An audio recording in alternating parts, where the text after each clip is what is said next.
Hey there, welcome back to Let's Suffer Together. I'm Suffer. Today we're going to take a look at Noita and how to get one of the best starts possible in the game. This involves going to do a mini-boss at the pyramid, but the possibility of doing it in the first floor and how to do that actually with consistency. One of the best ways of doing it is from the third floor, going round back up to the first floor, but you can also do it quite consistently if you get the right materials on the first floor. Not every run is capable of this, but as we move forward, explaining how we do it, you'll see why it can be done with relative consistency. Firstly, we just get a regular wand, so we can clear up regular enemies quite quickly in the first floor, make your way around the first floor, hopefully progressing without losing too much HP. You will need to find ones that can cause fire. The firebolt I've just picked up can do that.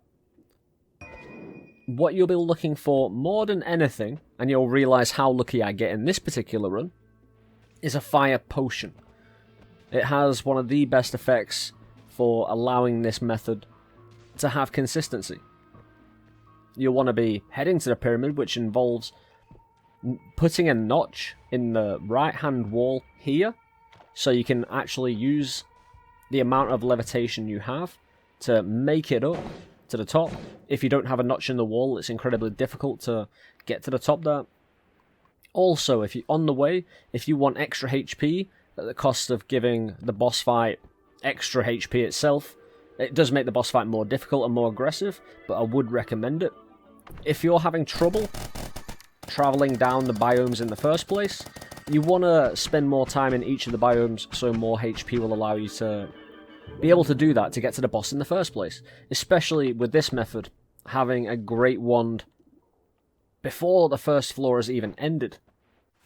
It's a fantastic resource to allow you to build along with this HP. Of course, we're heading to the pyramid now, speeding it up. Well, Scully, how you doing? And we're on fire ourselves. Oh, it looks like it, but we're not. We carried brimstone, because I have a theory that if I threw brimstone at this mini-boss, that it would also set on fire. But any method of setting it on fire is super effective. Open it up with a bomb. You'll need your bomb one, so don't throw that away. And if you go to the top of the pyramid as well, there is another orb of familiar knowledge, which will give you another 25 HP, again at the cost of doubling the boss HP. Which again can be troubling, but if you see my reasoning for getting down the biomes more successfully, allowing you to build earlier, it'll allow you to get used to the mechanics of the game, allow you to get used to muscle memory building, wand development. But as we head into the pyramid now, of course it's very dark and scary, but if you've got a good wand, it shouldn't be a problem. Enemies who are on fire won't attack you, so it's why getting a good fire wand in the first place, or any fire mechanic at all, to make the enemy get set on fire and then attack them is really, really handy. What we're going to do now, we're going to clear the area, make sure there aren't any additional enemies flying around, and, you know, make the area safe for combat. You'll see how super lucky I get here. I was going to fight this mini-boss with the firebolt, which you can set fire to.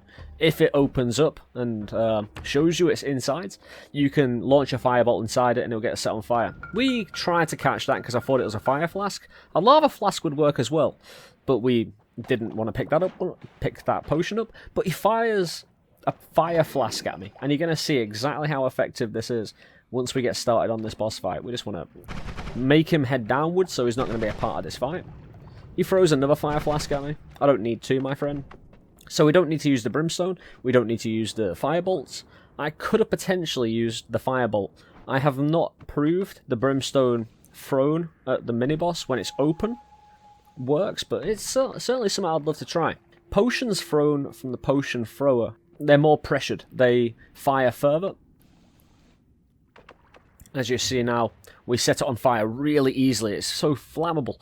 Even when it's closed, it does about 50% damage when it's on fire. It just ticks and ticks and ticks until it's got less than half its health left. Set it on fire one more time. The great thing about the fire flask or any fire wand, if I set the additional enemies on fire as well, they will stop attacking me, although I couldn't get it done that quickly. So we just go back to our basic one to kill them. the mini-boss is dead, we go and collect our, usually, Great Wand. The recharge and cast delay on this wand aren't the most amazing, but you see the mana, you see the maximum mana, and some magic you would find later on in the run, as opposed to the first floor, or the first few floors even. The type of wands you can get can really change around your game. The extra 75 HP from the 2 familiar orbs, and the 25 HP with no additional cost from the boss fight itself.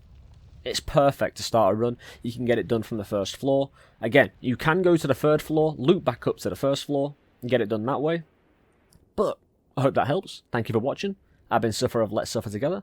If you like the content, always feel free to drop a like, subscribe. We also stream live at twitch.tv/Let's Suffer Together. I'd love for you to join us there. But for now, take care of yourself. Enjoy the rest of your day. See you later, guys.